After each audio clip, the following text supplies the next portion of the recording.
សូមគោរពនិងជំរាបសួរពុកម៉ែបងប្អូនទាំងអស់គ្នាស្វាគមន៍មកកាន់ Channel Cambodia Study នៅក្នុងវីដេអូនេះគឺខ្ញុំនឹងបង្រៀនបងប្អូនអំពីការដំឡើងនៅកម្មវិធី Adobe Photoshop ឆ្នាំ2022នៅក្នុងផ្ទាំងកុំព្យូទ័ររបស់បងប្អូនទាំងអស់គ្នាតែមុននឹងចូលទៅដំឡើងកម្មវិធី Adobe Photoshop បងប្អូនទាំងអស់គ្នាជួយ Subscribe Channel Cambodia Study ម្នាក់មួយផងនៅពេលបងប្អូន Subscribe ហើយយើងនឹងចូលទៅសិក្សាអំពីការដំឡើងទាំងអស់គ្នាឥឡូវយើងចូលមកឥឡូវនេះបញ្ជាក់បងប្អូនទាំងអស់គ្នាក្នុងករណីដែលយើងអាចដំឡើងកម្មវិធី Adobe Photoshop ឆ្នាំ2022បានបងប្អូនទាំងអស់គ្នាត្រូវតែមាន file Adobe Photoshop ឆ្នាំ2022នៅក្នុងកុំព្យូទ័ររបស់បងប្អូនបើបងប្អូនអត់មានទេបងប្អូនអាចទៅ download វាបាននៅក្នុងវីដេអូក្រោយគឺខ្ញុំនឹងបង្រៀនបងប្អូនទាំងអស់គ្នាអំពីការទៅ download file Adobe Photoshop ឆ្នាំ2022ប៉ុន្តែនៅក្នុងវីដេអូនេះគឺខ្ញុំនឹងបង្រៀនបងប្អូនអំពីការដំឡើងនៅកម្មវិធី Adobe Photoshop ឆ្នាំ2022ឥឡូវដល់ពេលដែលយើងមាន file រ៉ាបែបនេះជាចាំបាច់គឺយើងត្រូវតែ extract វាសិនឥឡូវយើងមកស្ដាំពីលើវាមួយមក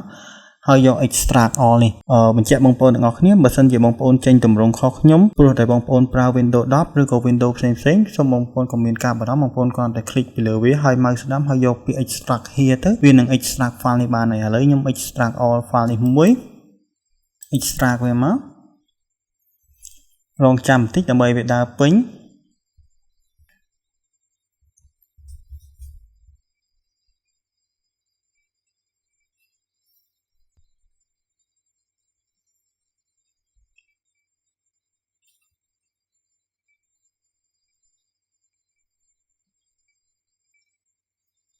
នេះនៅពេលដែលយើង extract វាមកវានឹងបាន file បែបនេះមួយឥឡូវយើងចូលទៅដំឡើងវាទាំងអស់គ្នាឥឡូវយើង double click មកហើយយើង double click ទៅលើពាក្យ setup នេះហើយយើងយក yes ហើយនៅពេលដែល load មកផ្ទាំងបែបនេះគឺយើងយក continueវាកំពុងតែធ្វើការ installing កម្មវិធី Adobe Photoshop ឆ្នាំ2022ឲ្យយើងហើយអញ្ចឹងយើងរងចាំវាបន្តិចមកដើម្បីវា install ពេញ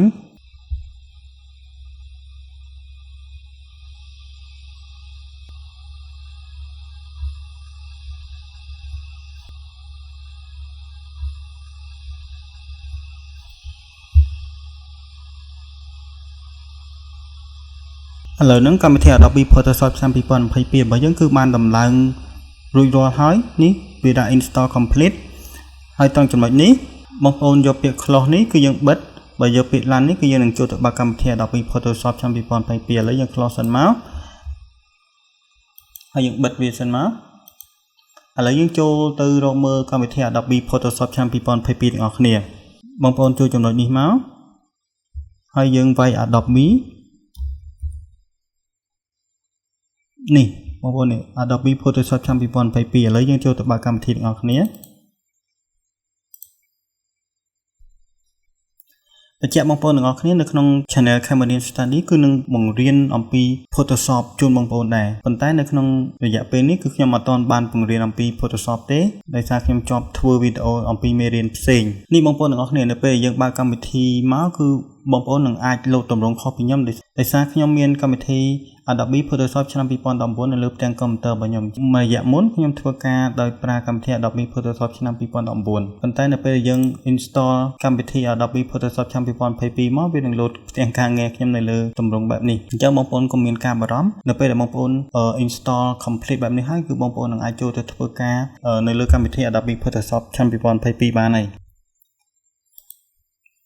នេះគឺបងប្អូនអាចចូលទៅបង្កើត new artboard បានប៉ុន្តែនៅក្នុងវីដេអូនេះគឺខ្ញុំអត់ទាន់បញ្យល់និងបង្រៀនបងប្អូនអំពីកម្មវិធី Adobe Photoshop ឆ្នាំ2022នេះទេគឺខ្ញុំគ្រាន់តែបង្រៀនបងប្អូនអំពីការដំឡើងនៅកម្មវិធីសិនទេអញ្ចឹងការដំឡើងកម្មវិធី Adobe Photoshop ឆ្នាំ2022ខ្ញុំមានប៉ុណ្ណេះជូនបងប្អូនទាំងអស់គ្នាសង្ឃឹមថាបងប្អូនទាំងអស់គ្នានឹងអាចដំឡើងកម្មវិធី Adobe Photoshop នៅលើផ្ទាំងកុំព្យូទ័ររបស់បងប្អូនបានអរគុណបងប្អូនទាំងអស់គ្នាដែលបានតាមដានវីដេអូនេះតាំងពីដើមរហូតដល់ចប់ជួបគ្នានៅវីដេអូក្រោយ